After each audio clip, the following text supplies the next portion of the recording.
नमस्कार. आपण पाहत आहात लोक तुफान न्यूज. सत्याचा आवाज, जनतेचा विश्वास. लावणी गावात रात्रीची वीज गायब, संतप्त ग्रामस्थांचा महावितरण कार्यालयासमोर ठिय्या. वारंवार वीज पुरवठा खंडित होत असल्याने ग्रामस्थ, शेतकरी व विद्यार्थ्यांचे हाल. वीज पुरवठा सुरळीत करण्याची मागणी.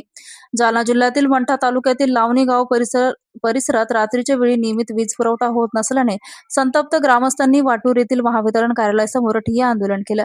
वारंवार वीज पुरवठा खंडित होत असल्यामुळे ग्रामस्थ, शेतकरी तसेच विद्यार्थ्यांना मोठ्या अडचणीचा सामना करावा लागत असल्याचा आरोप यावेळी करण्यात आला. रात्रीच्या वेळी वीज उपलब्ध नसल्याने गावातील नागरिकांचे दैनंदिन जीवन विस्कळीत झाले असून शेतीच्या कामावरही त्याचा विपरीत परिणाम होत आहे. विद्यार्थ्यांच्या अभ्यासातही अडथळे निर्माण होत असल्याचे ग्रामस्थांनी सांगितले. लावणी गावातील वीज पुरवठ्याची समस्या दूर करण्यासाठी संबंधित अधिकाऱ्यांकडे वारंवार मागणी करण्यात आली होती. मात्र समस्या कायम राहिल्याने अखेर ग्रामस्थांनी महावितरण कार्यालयासमोर ठिय्या आंदोलन करून आपला संताप व्यक्त केला. लावणी गावातील वीज पुरवठा तातडीने सुरळीत करून रात्रीच्या वेळेत नियमित वीज उपलब्ध करून द्यावी अशी मागणी ग्रामस्थांनी केली.